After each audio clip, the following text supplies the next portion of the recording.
जय श्री कृष्णा। अपरा एकादशी को सबको कोटि कोटि बधाई। आप सबका भी व्रत होगा, मेरा भी व्रत है। एकादशी करने से हमें पुण्य की प्राप्ति होती है।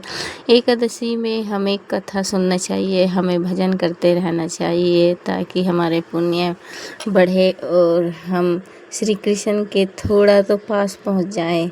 यही रास्ता है उनके यहाँ पहुँचने का, उन तक पहुँचने का। एकादशी व्रत करो, भजन करो, कथाएं सुनो और कीर्तन करो। ये सारे मार्ग हमें श्री कृष्ण तक पहुँचाने के लिए हैं। तो इसलिए हमें एकादशी व्रत करते रहना चाहिए, कथा सुनते रहना चाहिए। तो इस कथा को भी सुनिए, देखो कृष्ण की कैसी लीला है इसके अंदर। तो सुनकर अपने पुण्य बढ़ाए और एकादशी का व्रत करें। सभी को कोटि कोटि प्रणाम। तब तक किसी ने उसको कह दिया, आज भी नकली भगवान तमाम लोग बनते हैं, वो भी नकली भगवान, भगवान के सामने नकली भगवान। तो पौंड्रक को कहा कि महाराज, जब तक द्वारकाधीश भगवान श्री कृष्ण हैं तब तक तुम या तो वो नकली हैं या तुम नकली हो, दोनों तो भगवान हो नहीं सकते, एक तो नकली मानना पड़ेगा। ये चढ़ा दिया उसको नारद जी ने, आ गया बातों में। इसने एक दूत को भेजा, पत्र लिखा द्वारकाधीश जी के यहाँ। उस पत्र में लिखा, अनंत कोटि ब्रह्मांड नायक सर्वेश्वर परात्पर परब्रह्म भगवान वासुदेव पौंड्रक महाराज का आप सबको मंगलमय आशीर्वाद। भगवान के आशीर्वाद से आप सब स्वस्थ हैं, प्रसन्न हैं। और बड़े बड़े गुण उसमें लिखे थे कि जीवों पर कृपा करने के लिए, भूभार हरण के लिए, सबका कल्याण करने के लिए मेरा अवतार हुआ है। पर बड़े दुख की बात है, मेरे अवतार काल में भी कुछ ऐसे धूर्त हैं जो हमारे नाम से पूजा खा रहे हैं। सोने की नगरी बना ली है, अपने को द्वारकाधीश कहते हैं। तो देखो, अभी कुछ बिगड़ा नहीं है। मैं परमात्मा हूँ, करुणा का, दया का सागर हूँ। मेरी शरण में आ जाओ, मैं क्षमा कर दूंगा। हो नहीं तो युद्ध के लिए तैयार हो जाओ। ये नकली भगवान बन के कब तक पुजाते खाते रहोगे। इस पत्र को सुनकर द्वारकावासी ठहाका लगाकर हंसे, भगवान भी हंसे बहुत। भगवान बोले, वाह, भगवान ने हमारे ऊपर कोप किया है, कोई बात नहीं। अब वो कहते हैं, शंख से गदा पद्म धारण करना छोड़ दो। तो हम छोड़ने के लिए युद्ध में आ रहे हैं, क्योंकि इस चक्र गदा किसी पर तो छोड़ने पड़ेंगे। तो तुम्हारे भगवान पे सद जाएं तो असली भगवान, और नहीं तो फिर जो गति तमाम दैत्यों की हुई वही तुम्हारे भगवान की होगी। युद्ध हुआ। उस युद्ध में पौंड्रक की मित्रता काशी नरेश से थी। तो पौंड्रक मारा गया और काशी नरेश भी भगवान ने सुदर्शन चक्र से उनका मस्तक काटा, और मस्तक उनका सार्ंग धनुष के बाण से मस्तक काटा। और महाराज जी मस्तक काटा तो मस्तक जाके कहाँ गिरा? काशी के राजद्वार पर गिरा। अब तो राजकुमार ने इसको चुनौती माना। काशी में तांत्रिक मांत्रिक हमेशा से रहे हैं। राजकुमार ने, युवराज ने तंत्र विशारद ब्राह्मणों को बुलाया। बोले, तंत्र प्रयोग करो, द्वारिका का अस्तित्व समाप्त होना चाहिए। बोले, महाराज कुछ खर्च होगा? बोले, कितना खर्च हो जाए? उन्होंने अभिचार प्रयोग किया, मारण प्रयोग किया। किसके प्रति? पूरी द्वारिका के सहित भगवान के ऊपर मारण का प्रयोग किया। लोग कहते हैं उनके ऊपर प्रयोग कैसे सफल हो गया, उनके ऊपर कैसे हो गया? महाराज, मंत्र तो मंत्र है, देवता तो मंत्र की शक्ति से प्रेरित होकर जाता ही है। भगवान के ऊपर प्रयोग चल गया तो किसके ऊपर नहीं चलेगा? महाराज, काशी के ब्राह्मणों ने अनुष्ठान किया, यज्ञ किया, और यज्ञ में अभिचाराग्नि प्रकट हुई, काल कृत्या, भयंकर कृत्या। उस कृत्या ने कहा, आदेश, जलाकर भस्म कर दो द्वारकाधीश को, द्वारिका के सहित। अब तो अपने पैरों की धमक से पूरी धरती को हिलाती हुई काल कृत्या वहां से चली आग।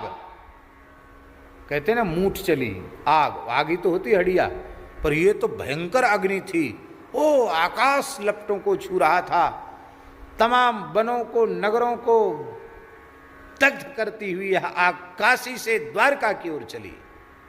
काशी पूरब में है, द्वारका पश्चिम में है।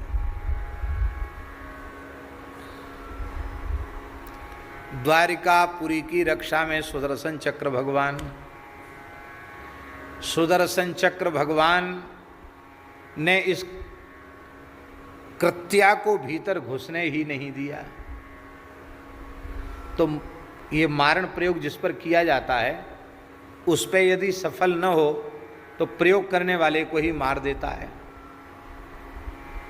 वो कृत्या लौट के आई काशी, जब उसकी यहाँ दाल नहीं गली तो लौट के आई, और जितने पंडित थे ना, काला कपड़ा लाल कपड़ा पहन के और नमक और सरसों के तेल और मिर्चा लेकर स्वाहा स्वाहा फट स्वाहा कर रहे थे, उन सबको काल कृत्या ने जलाकर भस्म कर दिया। राजकुमार भी को भस्म कर दिया। अब पीछे से सुदर्शन चक्र खदेड़ते हुए उसको आए। सुदर्शन चक्र ने पूरी काशीपुरी को जलाकर भस्म कर दिया। एक भी व्यक्ति काशी में जीवित नहीं रहा, सबको जलाकर खाक।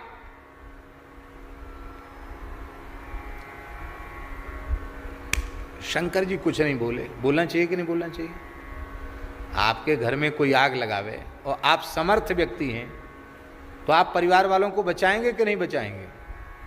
शंकर जी सब चिल्लाते रह गए, चिल्लपों मचाते रह गए, हे विश्वनाथ रक्षा करो रक्षा करो। किसी की रक्षा नहीं करी उन्होंने, जल जाने दो सबको। भैरव जी ने भी नहीं बचाया, गणेश जी ने भी नहीं बचाया, भगवती ने भी नहीं बचाया, किसी ने नहीं बचाया। सब काशीवासी जल के मर गए, सब दग्ध हो गए। हाहाकार मचा। थोड़ी देर में जलकर खाक ठंडी हो गई काशी। देवताओं ने कहा, नारद जी ने कहा, जय जय, आप तो बड़े प्रसन्न हैं आज। शंकर जी बोले, ये बहुत भीड़ भाड़ बढ़ गई थी, जनता बहुत बढ़ गई थी, इस सब में मन नहीं लगता, हम तो स्मशान में ही प्रसन्न होते हैं।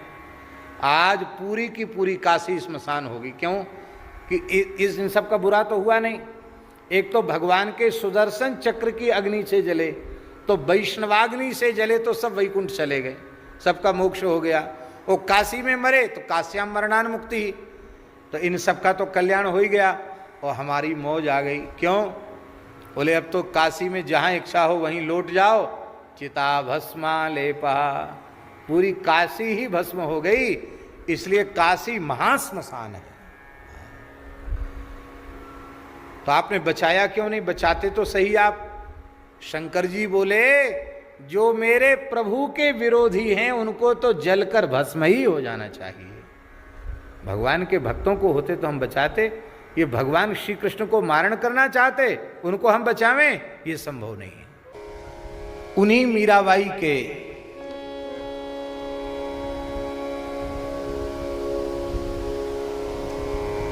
पिता के बड़े भाई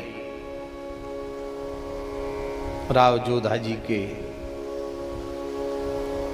ज्येष्ठ पुत्र, आयु में बहुत बड़े नहीं हैं, 1-2 साल का ही अंतर है, और मीरा जी की कृपा से ही जयमल जी में भक्ति के संस्कार दृढ़ हुए।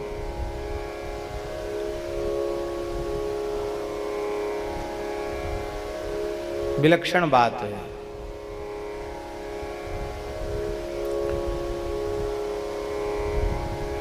मीरा जी श्री राम नाम की आहर्निश जापिका हैं और श्री कृष्ण स्वरूप की अनन्य उपासिका हैं। उनका मंत्र, उनका जप राम नाम का है और उनकी उपासना मेरे तो गिरधर गोपाल दूसरो न कोई, जाके सिर मोर मुकुट मेरो पति सोई।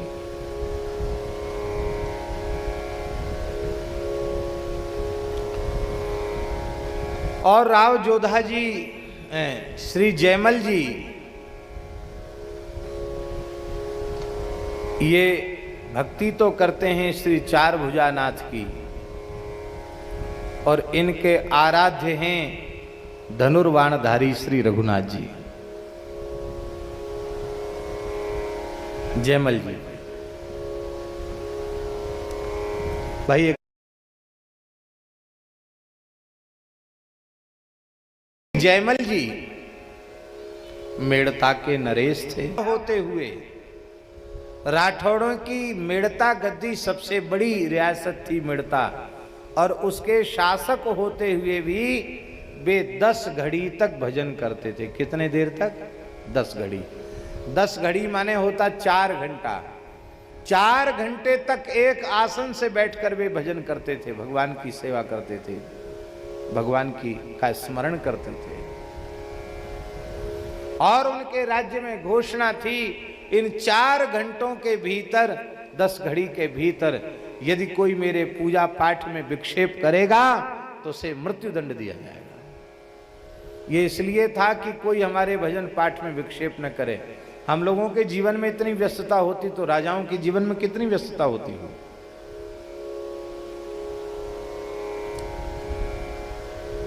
और मेड़ता से ही कुछ दूरी पर कुड़की है,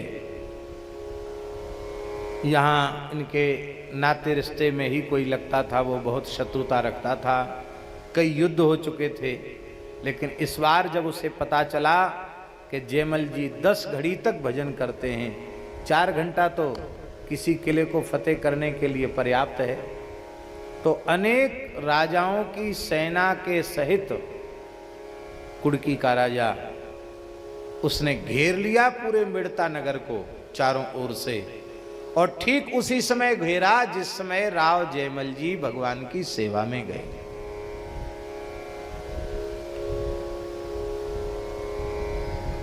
सेना नहीं, वो समुद्र के समान थी।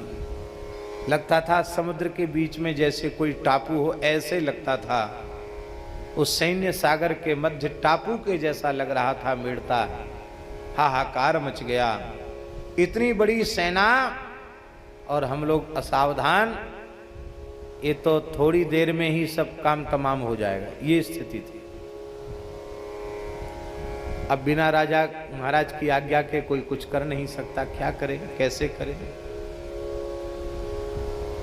आदेश मिले तभी ना सेनापति मंत्री कुछ कार्यवाही आगे बढ़ाएंगे। अब महाराज से आदेश लेने कौन जावे। तो राव जयमल जी की माता जी को कहा गया कि आप जाओ, क्योंकि माता किसी भी स्थिति में दंड के योग्य नहीं होती। माता तो परम आदरणीय, परम पूज्या होती है। मां को दंड नहीं दिया जाता, मां अदंड्य होती है। महाराज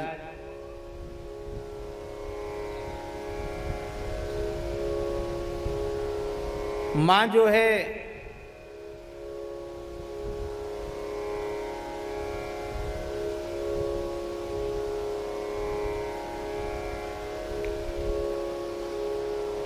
उसने दूर से ही कहा, बेटा जयमल, हमारा नगर शत्रुओं की सेना से घिर चुका है, तुम्हारे आदेश के बिना कुछ संभव नहीं है, इसलिए कम से कम इस भीषण संकट की घड़ी में तुम कुछ निर्देश तो दो, जिससे मैं तुम्हारे निर्देश को सुना सकूं सेनापतियों को। राव जयमल जी ने देखा नहीं उधर, माँ कह रही है तो आवाज कान में पड़ी, तो माँ को कुछ न कुछ उत्तर देना चाहिए। इस दृष्टि से जयमल जी ने कहा, करें हरि भली है, करें हरि भली है, भगवान भला करेंगे, बस हरि भला करेंगे। भक्त की वाणी से इतना निकलते ही ठाकुर जी पर भार पड़ गया और तुरंत श्री ठाकुर जी ने, रघुनाथ जी ने, जो जयमल जी के इष्ट देव, उन्होंने महाराज का शाही घोड़ा तैयार किया और घोड़े की पीठ पर बैठ करके जीन कसकर ठाकुर जी विराजे और महल के छत पर पता नहीं कैसे घोड़े को ले गए। आज भी महाराज वहां स्थान है जहां ऊपर से ठाकुर जी ने घोड़ा कुदाया है। घोड़े को कुदाया और ठाकुर जी के लिए कौन सी बड़ी बात, इतनी बड़ी सेना। थोड़ी ही देर में ठाकुर जी ने, एक ही मुहूर्त में ठाकुर जी ने सबको रणभूमि में सिला दिया। जान से किसी को नहीं मारा, प्राण किसी के नहीं लिए, पर घायल करके सबको रणभूमि में सुला दिया। इधर 4 घंटे का अपना नियम पूरा करके जयमल जी महाराज बाहर आए। माताजी से पूछा क्या बात थी, मुझे स्मृति में नहीं, माँ ने सारी बात बताई। आपने कहा कोई बात नहीं, सेना तैयार है? बोले हाँ सेना तैयार है। आपने कवच धारण के लाओ मेरा अश्व। तो देखा घोड़ा तो हाँफ रहा था, मुंह से झाग निकाल रहा था, पसीना टपक रहे थे घोड़ा के शरीर से। अरे भाई ये क्या हो गया, शाही घोड़े पर किसने सवारी की? तो पूरा श्रमित है घोड़ा। दूसरा शाही घोड़ा ला। दूसरा घोड़ा लाया गया। राव जयमल जी जैसे ही उन्होंने नगर का द्वार खोला, देखा सारी शत्रु सेना रणभूमि में बिछी पड़ी। हमारी तरफ से किसी एक सिपाही ने भी युद्ध किया नहीं, और शत्रु सेना की ये दशा हुई कैसे? जो इनका प्रबल शत्रु राजा था, उसके पास जाकर जयमल जी ने पूछा, भैया तेरी और तेरी सेना की ये दशा कैसे हुई? उसने कहा, जयमल जी मैं आपके हाथ जोड़ता हूं, आप मेरा एक काम कर दीजिए जिससे मैं सुखपूर्वक प्राण त्याग सकूं। अरे भाई हुआ क्या? अरे बोले तुम्हारे नगर से ही एक सांवला सिपाही, जिसने किले के ऊपर से, छत के ऊपर से घोड़ा कुदाया, और वह सांवला 16 वर्ष की सी आयु का, घुंघराले केश वाला, कर्णांत दीर्घ नेत्र वाला, प्रत्यंचा कान तक खींच खींच करके बाण वर्षा कर रहा था। उसने अपने तीखे बाणों से कम घायल किया, अपनी तिरछी चितवन और मंद मुस्कान से अधिक घायल किया। उस सांवले सिपाही के दर्शन में मेरे प्राण अटके हुए। एक बार उसका दर्शन करा दो, मैं तुम्हारे हाथ जोड़ता हूं, तुम्हारे पैर पड़ता हूं। जयमल जी समझ गए साक्षात ठाकुर जी ने युद्ध किया। जयमल जी उसके चरणों में गिरकर रोने लगे। भैया तू बड़ो भाग्यशाली है, तू हमारा दुश्मन नहीं है, तू तो मेरा पूज्य है। तुझे अपनी सेना के सहित मेरे आराध्य इष्टदेव प्रभु श्री राम का दर्शन हो गया, और मुझे दर्शन नहीं हुआ। उसकी भी शत्रुता जाती रही। अरे साक्षात भगवान आए इनके लिए युद्ध करने, भला इनका कोई क्या बिगाड़ सकता है? वह इनके चरणों में पड़ गया, बार बार रोकर प्रार्थना करता, मुझे दर्शन करा दो। राव श्री जयमल जी ने पुनः पुकारा भगवान को। भगवान ने उसी वेश में पुनः प्रकट होकर के दर्शन दिया। वो राव जयमल अद्भुत भक्त थे। जयमल जी अपने ठाकुर जी की सेवा करते थे अपने हाथ से। आजकल थोड़े धनी मानी हो जाएं, सेठ साहूकार हो जाएं, तो पुजारी रख देते हैं, खुद पूजा नहीं करते।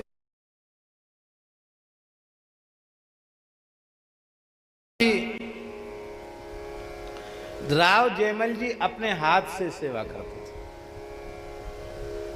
एक दिन की बात है, जयमल जी अपने ठाकुर जी को शयन करा रहे थे। तो शयन कराते कराते, गर्मी का समय था, मंदिर में गर्मी तो होती ही है, गर्मी के समय में गर्मी होती है। यद्यपि खस की टटिया लगा के रखी थी, पूरी व्यवस्था थी, फिर भी तो गर्मी थी। तो जयमल जी को पसीना आ गया। मन में विचार करने लगे कि अरे हम इतनी सुविधापूर्वक सोते हैं, फिर भी रात्रि को गर्मी का अनुभव होता है। ठाकुर जी का मंदिर तो बंद हो जाता है, ठाकुर जी को रात को कितना कष्ट होता होगा। रात भर रोते रहे, और दूसरे दिन सवेरे आपने ठाकुर सेवा करने के बाद अपने महल की छत पर ठाकुर जी के शयन कुंज का निर्माण किया।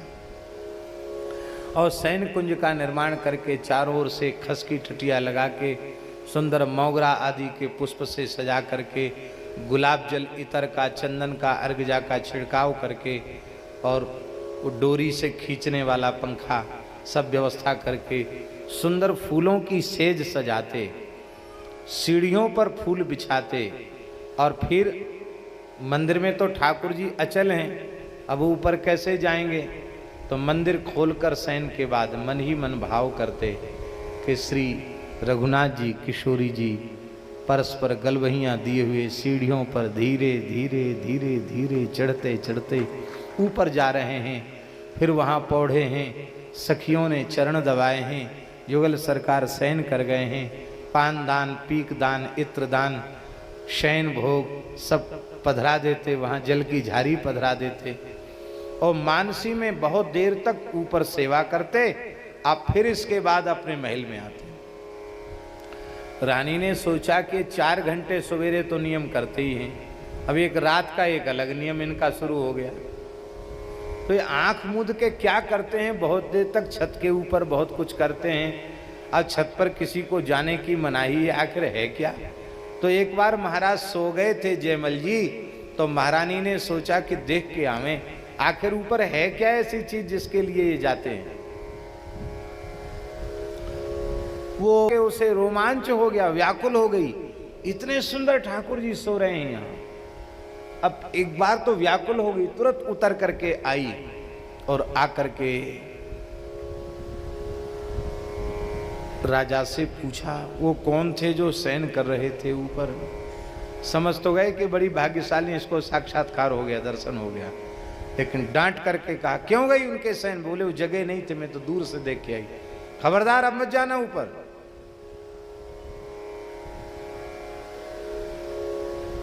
नारायण। ऐसे श्री राव जयमल जी उच्च कोटि के महात्मा, महापुरुष, और ऐसे वीर के लड़ते लड़ते राव जयमल जी ने वीर गति प्राप्त की।